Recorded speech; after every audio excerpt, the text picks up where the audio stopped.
Hello and welcome to some more Star Citizen, coming over some of the questions and answers that I've seen commonly over the last couple of weeks from lots of 3.10 stuff with are we going to get an asset wipe with 3.10 to what ships are in concept to Squadron 42 updates. If you have a question, please chuck it in the comments below and I might put it in a future video as well. Hopefully it will be answered by someone as well in the meantime. Will there be an asset wipe for Alpha 3.10 or future patches? Well, we don't 100% know with any given patch unless CIG specifically say this patch is getting a wipe. The only time we really know is when the patch goes live. Now, sometimes even when it goes live and there hasn't been a wipe, some people are still going to have problems with assets not being saved across and stuff like that. That happened with 3.8 to 3.9, there were a load of problems with that. The plan currently for 3.9 to 3.10, I believe, is to save the assets and bring them across if possible, though there were some exploits and issues in the 3.8 and 3.9 branches that could also help an argument that a reset would be a good idea. We will have resets in the future from time to time, but Cloud Imperium will do this as minimal as possible. They don't want resets unless they have to reset, is basically what they're trying to do. When are more flyable ships going to be available for purchase or rental in-game? Because some of them just aren't. Some of the ships you can only use if you've actually bought with real money. So they are going to be adding more and more of the current flyable ships into the in-game shops available for in-game currency in each major patch from now on, it appears. When will X ship or my ship be in-game? On the roadmap, we currently have the 100 series of ships, so the 100I, the 125A, and the 135C ships, as well as the Mercury Starrunner, all planned for Alpha 3.11. However, beyond that, it's a little more hazy. The Hercules C2 looks like they're aiming for it to be in for Q4 2020, but we don't really have a firm timeline on anything beyond that. And it's possible that the Mercury Starrunner even might be delayed, but hopefully it won't be. The ships I get asked most about are the Banu Merchantman and the Polaris. Cloud Imperium have suggested that the Polaris will see active development before the Merchantman, as it requires less concept work before getting it into these sort of white box, grey box phases. The Idris and Javelin have been now shown off during that Fleet Week event, and I expect to see them in the game in future events and controlled by NPCs in missions in the short to medium term. A player flyable one, though, is much further out. Cloud Imperium should reveal plans for their Q4 sort of developments and what they're doing then, and for any ships that are in active development in the next few weeks. So what new concepts or straight to flyable ships or vehicles do we know about? Well, there looks like there's a Greycat mining vehicle potentially in 3.10 called the Rock. That's what Star Citizen Leaks have said. That looks pretty accurate from my point of view as well at the moment.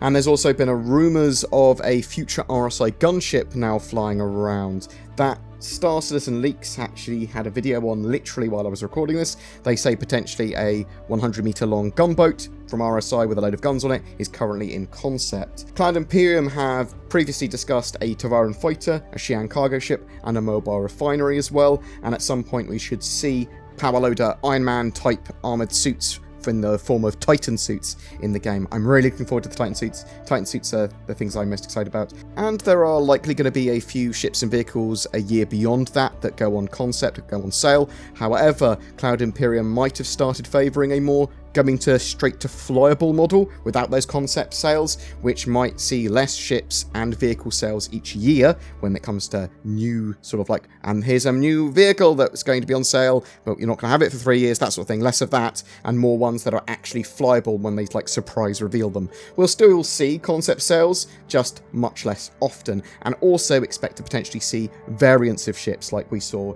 at CitizenCon 2019. We saw the variant of the Carrack, the Privateer. So they go, well, we can do a variant which is much more easy for them to do concept-wise. How often will we get ship sales and those sort of ship sale events? We should have some ships on sale every time a major patch is released, with anything new being available and anything that's got like major updates. Expect to see lots and lots of ships, in my opinion, over the next couple of quarters go on sale for major patch releases, because they'll be updating them for the new flight model, they'll be giving them quality of life improvements, that sort of stuff, and anything that's newly straight to flyable or drivable, bam, that's going to be released at the same time as like a sale with those patches. Other major events in the year are at the end of November with the Intergalactic Aerospace Expo, which typically sees almost all of the ships in-game go on sale, and some like secret special new straight to flyable ones as well. However, Fleet Week was so successful in May of this year, that I would expect to see a sale around that time every year as well in the future. CitizenCon 2020 has actually been cancelled this year, which was going to be like around October 10th. But instead of that, they're going to have some form of online in-game celebration that I suspect will be also like a ship sale as well. Why not? Also, rumours have the next CitizenCon in the first half of 2021, though that is currently just a rumour. When are we getting the Squadron 42 updates we've been promised? So we're still getting a monthly report at the start of each month that goes over a lot of the work that's going on with Squadron 42, but we're still waiting on a video update that we were promised a few weeks ago. That video was delayed. We're also waiting on a new sort of weekly update format for Squadron as well. Ulf on Spectrum gave a quick update as well. We are still working on the Squadron 42 update video we mentioned in a previous This Week in Star Citizen post. The reason for the delay, as we stated before, is that it did not live up to our standards, so we went back, captured additional B-roll, and reshot some of the content. We are aware many of you are eagerly waiting for the video to arrive, but we won't push it before we believe it's ready. In the video, because I've seen a couple of speculative posts about content, we are checking in with Brian Chambers and some of the developers to see what they're currently working on. So we're getting Squadron 42 updates at some point again. We just don't have a hard timeline on exactly when. I would expect to see that video within the next couple of weeks, though, is my expectation, but it's going to be ready when it's ready. Theatres of War is still being worked on. That's that new game mode for the electronic access, sort of like arcade-style Star Marine combined with Arena Commander and more battlefield sort of objective-based gameplay modes. Expect it to go to EVOCATI again at some point after 3.10's been released, and then to a wider test group when it is in an appropriate state, but it's probably not too far away from that. Within the next quarter or so would be my expectation.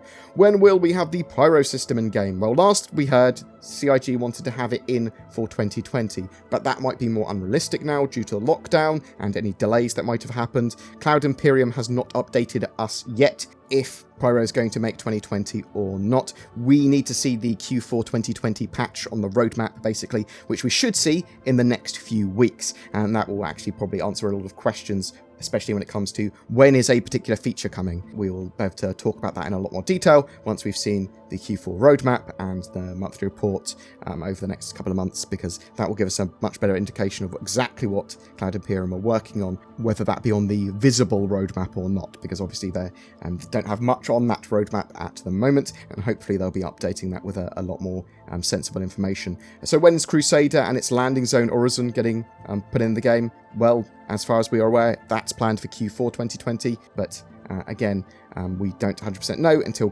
the Q4 roadmap is on the roadmap.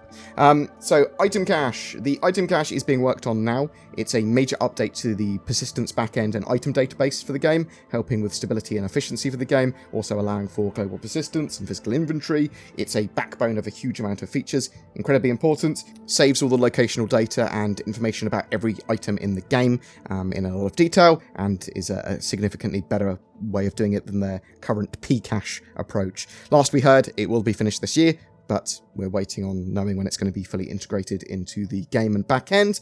Will Star Citizen Alpha 3.10 be more stable? Cloud Imperium have specifically been trying to get 3.10 into a more stable state than 3.8 and 3.9's branch, trying to get some of the redundant services in place to help with accessibility issues. They've done that recently. 30k errors or crashes are a blanket term for any form of client or server disconnect that are sometimes out of Cloud Imperium's hands. Basically, they can never promise that 30k disconnects will be gone from the game, but they can certainly make it so that they happen much more rarely, and they can clear up a lot of the instability and accessibility problems going forward. Live patches, however, can bring a whole host of new bugs and issues in when they go live, so although the intention is to make it perform better and to be more stable and more accessible, that's not necessarily what happens when it goes live, so we'll have to wait and see, but obviously there is an intention there to make it better. I hope that was somewhat informative to some people, even if the answer to the question is we don't know yet. At least it answers it for you for the short medium term until we get some more clarification on that. As I said, if you've got a question to ask, chuck it in the comments below. That will be really helpful, because I'll use that to plan out what questions are being asked the most. I suppose one of the other most asked questions is when we're going to see 3.10 PTU. I would expect within the next few days. I'm going to first wave PTU. The plan is to have 3.10 live at some point in July, although I would actually expect that to be early to mid-July at the sort of latest. But what do you think? Do you think we'll see 3.10 around the time frame that I expected? What do you think we'll see for the in-game event or celebration or whatever they've got planned for when CitizenCon was going to be, but they've had to cancel CitizenCon? What we're going to see there instead? Are you looking forward to any particular sort of features coming in the future or particular ship? What do you think we might see in the Q4 patch for 2020? Do you think we'll see Pyro? Do you think we'll see Crusader and Orison? Because obviously there's the potential that stuff gets delayed again. Whatever your thoughts though, I'd love to hear from you in the comments below. Every month we have a ship giveaway. For June it's for an Aspira Tavaran Prowler dropship and Star Citizen game package, kindly supplied by Cloud Imperium. Just comment on any of my videos made during June to be in for a chance of winning that. Oh, what's that? What am I shilling for this month, you ask? Well, the same thing I shill for every month. If you need a VPN, then check out NordVPN. It's a cheap, fast, and has a load of benefits over free VPN services. Consider it for security, privacy, protection, content accessibility, and even to help with bandwidth limits. You also get a shipload of money off via the links below. I am BoredGamer. I was going to go with BoredVPN, but that didn't sound right. BoredGamer sounds perfect for my shillingness. Also, if you're looking for a gaming PC or a gaming PC upgrade, instead consider Shadow. It's a subscription-based service that starts around $11 or £12 or some euros, and that streams a Windows 10 system to your device, be it another PC, laptop, phone or TV, using the powers of the internet, and there's a wide range of hardware to meet your needs. It means you don't have to maintain your own rig, so if you dream of 4K gaming and you don't want to break the bank, it's an option. All their services are very suitable for Star Citizen, but there may be a waiting list based on what country and state you are in.